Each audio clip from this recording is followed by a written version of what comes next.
अस्सलाम वालेकुम और लाखों सलाम हमारे तेलंगाना और आंध्रा के उलमाए कराम को, जिन्होंने एक तारीखी फैसला किया है। और ख़ास बात यह है कि इसमें 100 से ज़्यादा उलमाए कराम शरीक हुए इस कॉन्फ्रेंस में, और मुत्तफ़िक़ा तौर पर, जबकि इसमें मुख्तलिफ मकतब फ़िक्र के मुख्तलिफ अक़ायद के उलमाए कराम थे, लेकिन मुत्तफ़िक़ा तौर पर यह फ़ैसला किए कि जो शादियाँ सादगी से अंजाम दी जाएंगी उसी में शरीक होंगे, और जिन शादियों में नाच गाना होगा, डीजे वगैरह होगा, बेजा इसराफ होगा, ऐसी शादियों में शिरकत नहीं करेंगे। एक तारीखी फैसला है। उलमाए कराम की जितनी तारीफ की जाए कम है, और अवाम काफ़ी सालों से बेसब्री से, बेचैनी से उलमाए कराम की तरफ देख रही थी, ये सुनने के लिए कि क्यों कोई फैसला नहीं आ रहा उलमाए कराम की तरफ से। ये तो शरई मसला है, और शरीयत में निकाह बिल्कुल आसान है। मसनून निकाह की, आप सल्लल्लाहु अलैहि वसल्लम की, सहाबा इकराम की शादियों की मिसालें हैं। तो अल्हम्दुलिल्लाह सुम्मा अल्हम्दुलिल्लाह फैसला आ चुका है। और एक और फैसला मौलाना खालिद सैफुल्लाह रहमानी साहब ने ये जो ऐलान किया है वो ये भी है कि जुमा को आप यूटिलाइज करिए ऐसी चीज़ें बोलने के लिए। क्योंकि हो रहा ये था कि हम बचपन से सुनते हुए आ रहे, रमज़ान आ गया, रोज़ों की फजीलत, रमज़ान की फजीलत, वो पढ़ो तो इतना सवाब, एक रोज़ा रहे तो ये, रमज़ान में 1 रुपया खर्च करे तो 70 के बराबर, ये सब रिपीट हो रहा, बचपन से सुनते हुए आ रहे। इसी तरह जिलहज आ गया, हज की फजीलत, मुहर्रम आ गया, मुहर्रम के ताल्लुक से, लेकिन हालत हजरा पे, करंट अफेयर्स पे बयान नहीं हो रहा जुमा में।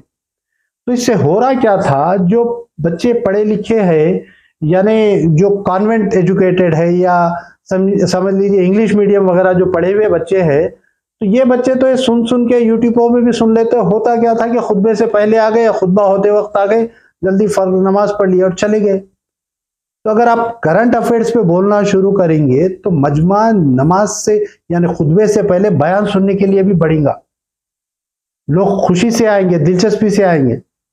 तो अगर महीने में 4 जुमा है तो जो जुमा, 2 जुमा आप बोलिए, रमज़ान का मिसाल के तौर पे महीना है, रमज़ान की फजीलत बयान कीजिए। पहला जुमा बोलिए, फिर दूसरा जुमा करंट अफेयर्स पे बोलिए, फिर तीसरा जुमा फिर रमज़ान की फजीलत पे बोलिए, चौथा जुमा फिर करंट अफेयर्स पे बोलिए। और एक छोटी सी गुजारिश है मेरी उलमाए कराम से कि ये सादगी से निकाह, और जो निकाह में गाना बजाना होगा, जिसमें फजूल खर्ची होगी, इसमें शरीक नहीं होंगे, ये बोलने के बजाय मरहूम डॉक्टर इसरार अहमद साहब, जो किसी तारुफ के मोहताज नहीं, कोई भी उर्दू स्पीकिंग शख्स दुनिया में कहीं भी रहता होगा, इसरार अहमद साहब का कम से कम एक तो बयान सुना होगा। तो उन्होंने ये 4 लफ्जों में, 4 सेंटेंसेस में, 4 पॉइंट्स में मसनून निकाह को इतना क्लियरली डिफाइन कर दिए, समझा दिए। जो तकरीब हुजूर से, सहाबा से साबित है, जरूर करो, जरूर करो, जरूर करो। अब्दू अलैहा बिन नवाजी, अपने दांतों से पकड़ लो उसको। नंबर 1, निकाह मस्जिद में। हदीस मौजूद है, तिरमिज़ी शरीफ की रिवायत, आलिनु हाज़िल निकाह वजअलूहु फिल मसाजिद। निकाह का ऐलान आम किया करो, मस्जिदों में मुनक्किद किया करो। मैं हैरान होता हूं क्यों नहीं उलमाए किराम ने इसकी तरफ तवज्जो दिलाई। ईसाइयों ने आज तक अपने चर्च की और अपने पादरी की इज्जत ये रखी है कि शहजादे और शहजादी की शादी होगी, वो भी पादरी चर्च में आएंगे। नंबर 2, निकाह के मौके पर कोई दावत ताम नहीं, कोई साबित नहीं। दावत ताम सिर्फ एक है, वो वलीमा है। और इस कदर माकूल बात है, सब बाप अपने सीनों पर हाथ रख कर सोचे और मेरी बात सुने। क्या बेटी को घर से रुखसत करने का वक्त जो है वो खुशी का वक्त होता है? खुशी नहीं है, वहां सिर्फ ये होता है ए साई ऑफ रिलीफ। एक जिम्मेदारी का बोझ था, अल्लाह ने आज पूरा करा दिया, उतरवा दिया बोझ। तो उनसे मुर्ग पुलाव खाना और मुतंजन खाना वो माकूल बात नहीं है। माकूल बात क्या है? लड़का, उसका घर आबाद हुआ है, वो वलीमा करें, उस पर बाकायदा हादीस और वलीमा जरूर करो, चाहे एक ही बकरी हो तुम्हारे पास, जबा करो, काटो, खिलाओ गोश्त अपने दोस्तों को, अहबाब को। یہاں تک کہا کہ بے طعام الولیمہ، برا کھانا ہے ولیمے کا کہ اس میں غریبوں کو نہیں بلایا جاتا۔ ظاہر بات ہے مسلی کھلانے کے لیے تو ولیمہ نہیں ہوتا، اپنے احباب کو دوستوں کو بلایا جاتا ہے۔ پھر بھی میں تم سے کہتا ہوں کہ جسے ولیمے کے لیے بلایا جائے وہ اگر نہیں جائے گا تو اللہ اور اس کے رسول کے حکم کی نافرمانی کرے گا۔ تو جس رسول نے اتنی تفصیل سے حکم دیا ہو ایک دعوت کا، وہ دوسری دعوت میں بھی خیر ہوتا میں بیان کرتا۔ جب نکاح مسجد میں اور کوئی دعوت طعام نہیں تو بارات کا تصور خلاص۔ بارات کس بلا کا نام ہے؟ قرآن میں تو کوئی ذکر ہی نہیں، عربی میں یہ لفظ ہی نہیں۔ تو جب ہمارے پاس اتنا کلیئر حدیث شریف ہے، ترمذی شریف کی حدیث ہے، بتا رہے یہ علماء کرام بہتر جانتے ہیں کہ مسجد میں نکاح کرو، کوئی دعوت تام نہیں ہے نکاح کے دن، اور بارات تو کوئی ورڈ ہی نہیں ہے، بتا رہے نہ قرآن میں نہ عربی میں بارات کا کوئی ورڈ نہیں ہے۔ تو جب مسجد میں نکاح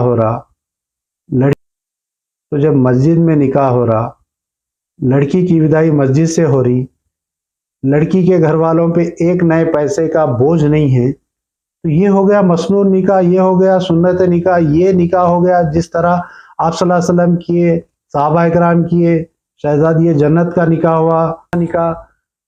نکاح بالکل آسان ہے، اسی لیے تو یہ حدیث شریف ہے کہ نکاح آسان کرو زنا مشکل ہو جائے۔ تو آپ لوگوں سے بھی گزارش ہے 4 پوائنٹس میں ڈیفائن کر لیجیے، یہ 4 چیزیں ہوں گی تبھی قاضی صاحب آئیں گے۔ قاضی صاحب آنے سے پہلے یہ کنفرم کریں گے کہ نکاح مسجد میں ہے نہیں، اور نکاح مسجد میں ہے تبھی قاضی صاحب آئیں گے۔ اچھا، مسجد میں آنے کے بعد قاضی صاحب نکاح پڑھانے سے پہلے 2 چیزیں کنفرم کریں گے۔ ایک، لڑکی والوں کی طرف سے جوڑا گھوڑا دہیج وغیرہ کچھ ہے کیا، دونوں فریقین سے پوچھیں گے، نہیں ہے بولنے پر ریٹرن میں لیں گے لڑکی کے گھر والوں سے، لڑکے کے گھر والوں سے کہ کوئی جوڑا گھوڑا نہیں ہے، ریٹرن میں ایک فارمیٹ میں آپ جو بھی نکاح نامہ کا جو فارمیٹ ہوتا ہے، ابھی جیسا اس کو تشکیل دینے والے ہیں، جیسا کہ مولانا خالد سیف الرحمانی صاحب کہہ رہے تھے، اس میں یہ اس کو ایڈ کریے۔ اور نمبر 2، نکاح کے بعد کیا کوئی کھانے کا انتظام ہے لڑکی والوں کی طرف سے، یہ بھی کنفرم کر لیجیے، اگر ہے تو نکاح نہیں پڑھائیں گے۔ اگر کھانا ہے نکاح کے دن، اگر وہ ولیمے کی شکل میں لڑکے کی طرف سے ہے تو ٹھیک ہے، اگر لڑکی کی طرف سے کھانا ہے تو بھی نکاح نہیں پڑھیں گے۔ اس کے بعد لڑکی کی وداعی، نکاح کے بعد سیدھا ختم ہوگی بات، یہ ہے سنت نکاح۔ اب لڑکا جو بھی دے گا اپنی استطاعت کے حساب سے ولیمہ دیں گا۔ اور ایک انٹرسٹنگ بات یہ ہے، جب نکاح اس طرح ہو جائے گا تو ولیمہ آٹومیٹک آسان ہو جائے گا۔ کیوں بولیں گے آپ؟ لڑکے کے گھر والے کبھی ایک غلط فہمی میں مت رہیے کہ دھوم دھام سے ولیمہ کریں گے، لڑکے کے گھر والے کبھی یہ غلطی نہیں کریں گے کہ 15-20 لاکھ کا ولیمہ کرے۔ اگر لڑکا چاہا بھی دھوم دھام سے ولیمہ کرنا تو لڑکے کے گھر والے، اس کی والدہ ہو گئی، بہنیں ہو گئی، سب ممبر جو بھی ہے فیملی ممبر، یہ بولیں گے میاں پاگل ہو گیا، لڑکی والوں کا 1 روپیہ خرچ نہیں ہوا، تمہارا کیا ضرورت ہے وہ فنکشن ہال بک کر کے وہ دھوم دھڑاکا کیٹرنگ کو دینے کا، وہ کرنے کا۔ اور محلے کے فنکشن ہال بک کرو اور لڑکی والوں کے 100 لوگوں کو بلاؤ، ہمارے 200 لوگ 300 آدمی کا ولیمہ، 2-3 ڈشز بناؤ، کوئی کیٹرنگ ویٹرنگ کو دینے کی ضرورت نہیں ہے۔ وہ سلیم بھائی جو ہمارے خاندانی کوک ہے، باورچی ہے، جو گھر کے تقاریبوں میں آ کے پکاتے تھے، ان کو بلاؤ، قصہ ختم کرو۔ واقعی جب تم سنت کے مطابق نکاح کرے تو ولیمہ بھی ایسی کرو۔ اسراف اور تبذیر کرنے والے شیطان کے بھائی ہے، چاہے وہ ولیمہ ہو یا کچھ اور تقاریب ہو۔ تو اس طرح ولیمہ بھی جو ہے نا آسان ہو جائے گا۔ انشاءاللہ پھر ملیں گے اگلے ویڈیو کے ساتھ۔ اپنا اپنے دوست احباب کا خیال رکھیے۔ جزاک اللہ، السلام علیکم۔